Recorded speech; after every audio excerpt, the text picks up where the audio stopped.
You, John Fitzgerald Kennedy, do solemnly swear. I, John Fitzgerald Kennedy, do solemnly swear. That you will faithfully execute the office of President of the United States. That I will faithfully execute the office of President of the United States. And will, to the best of your ability.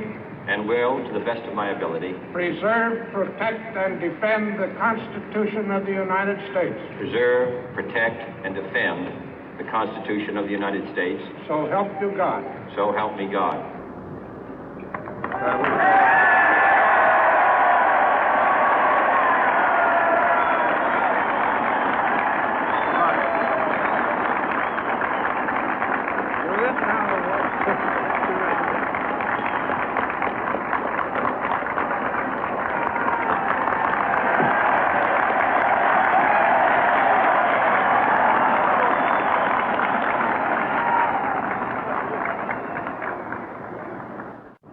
Vice President Johnson, Mr. Speaker, Mr. Chief Justice, President Eisenhower, Vice President Nixon, President Truman, Reverend clergy, fellow citizens.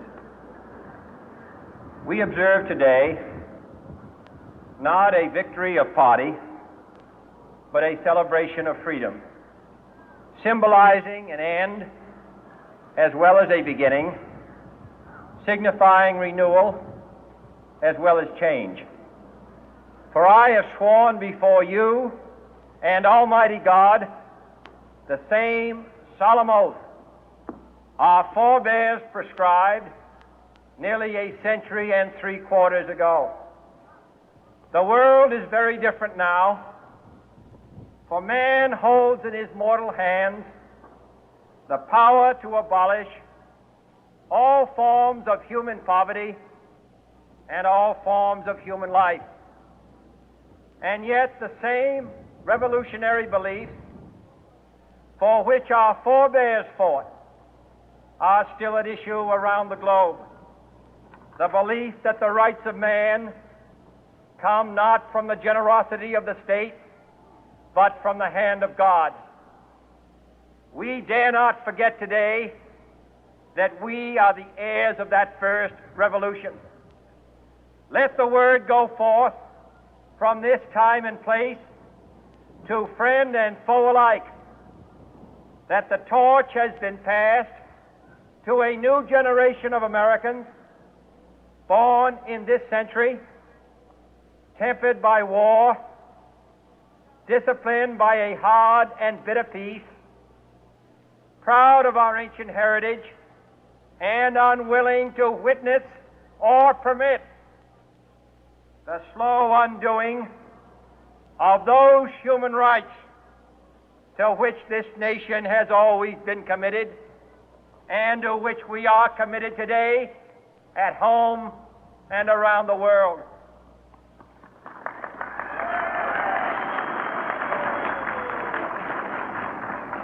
Let every nation know, whether it wishes us well or ill, that we shall pay any price, bear any burden, meet any hardship, support any friend, oppose any foe to assure the survival and the success of liberty.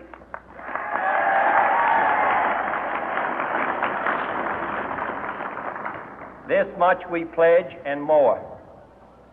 To those old allies whose cultural and spiritual origins we share, we pledge the loyalty of faithful friends.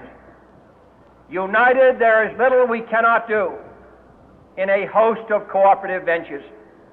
Divided, there is little we can do, for we dare not meet a powerful challenge at odds and split asunder.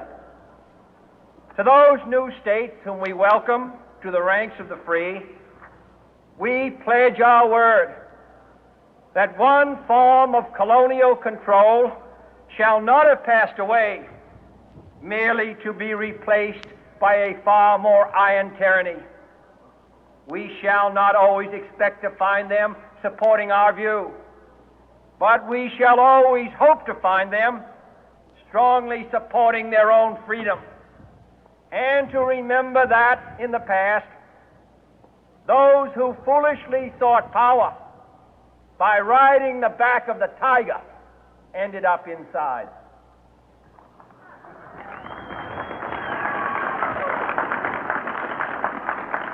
To those people in the huts and villages of half the globe struggling to break the bonds of mass misery, we pledge our best efforts to help them help themselves for whatever period is required, not because the communists may be doing it, not because we seek their votes, but because it is right.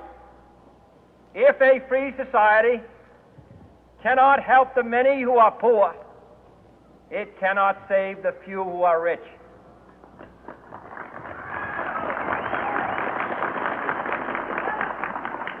To our sister republics south of our border, we offer a special pledge to convert our good words into good deeds, in a new alliance for progress, to assist free men and free governments in casting off the chains of poverty. But this peaceful revolution of hope cannot become the prey of hostile powers. Let all our neighbors know that we shall join with them to oppose aggression or subversion anywhere in the Americas. And let every other power know that this hemisphere intends to remain the master of its own house.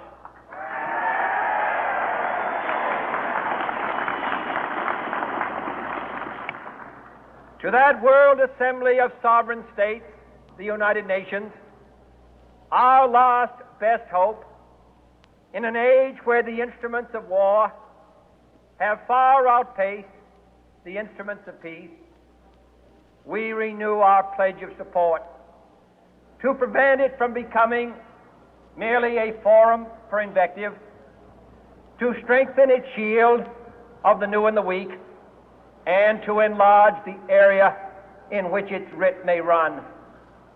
Finally, to those nations who would make themselves our adversary, we offer not a pledge, but a request that both sides begin anew the quest for peace. Before the dark powers of destruction, unleashed by science, engulf all humanity in planned or accidental self-destruction, we dare not tempt them with weakness, for only when our arms are sufficient beyond doubt can we be certain beyond doubt that they will never be employed. But neither can two great and powerful groups of nations take comfort from our present course, both sides overburdened by the cost of modern weapons, both rightly alarmed by the steady spread of the deadly atom, yet both racing to alter that uncertain balance of terror that stays the hand of mankind's final war. So let us begin anew, remembering on both sides that civility is not a sign of weakness, and sincerity is always subject to proof. Let us never negotiate out of fear, but let us never fear to negotiate.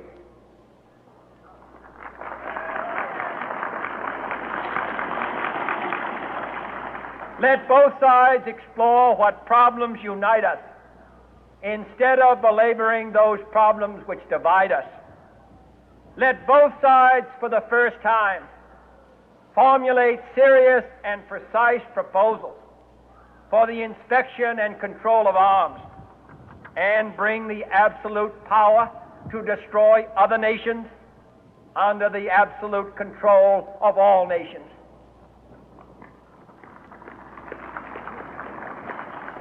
Let both sides seek to invoke the wonders of science instead of its terrors. Together, let us explore the stars, conquer the deserts, eradicate disease, tap the ocean depth, and encourage the arts and commerce. Let both sides unite to heed in all corners of the earth the command of Isaiah to undo the heavy burden and let the oppressed go free. And if a beachhead of cooperation may push back the jungle of suspicion, let both sides join in creating a new endeavor, not a new balance of power, but a new world of law, where the strong are just and the weak secure and the peace preserved. All this will not be finished in the first 100 days, nor will it be finished in the first 1,000 days, nor in the life of this administration, nor even perhaps in our lifetime on this planet. But let us begin.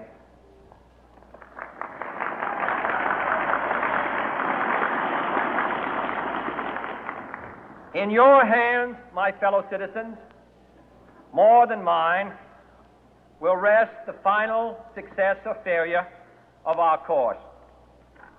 Since this country was founded, each generation of Americans has been summoned to give testimony to its national loyalty. The graves of young Americans who answered the call to service surround the globe. Now the trumpet summons us again, not as a call to bear arms, though arms we need, not as a call to battle, though in battle we are, but a call to bear the burden of a long twilight struggle, year in and year out, rejoicing in hope, patient in tribulation, a struggle against the common enemies of man, tyranny, poverty, disease, and war itself. Can we forge against these enemies a grand and global alliance, north and south, east and west, that can assure a more fruitful life for all mankind? Will you join in that historic effort?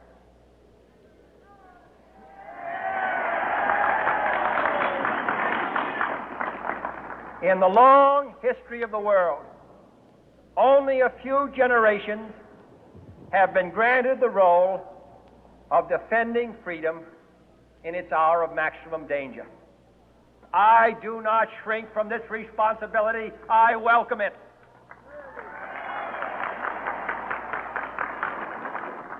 I do not believe that any of us would exchange places with any other people or any other generation. The energy, the faith, the devotion which we bring to this endeavor will light our country and all who serve it. And the glow from that fire can truly light the world. And so, my fellow Americans, ask not what your country can do for you. Ask what you can do for your country.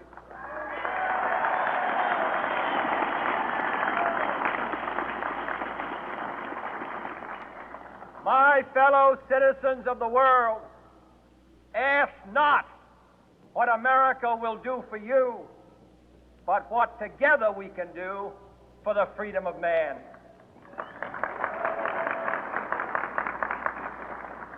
Finally, whether you are citizens of America or citizens of the world, ask of us here the same high standards of strength and sacrifice which we ask of you.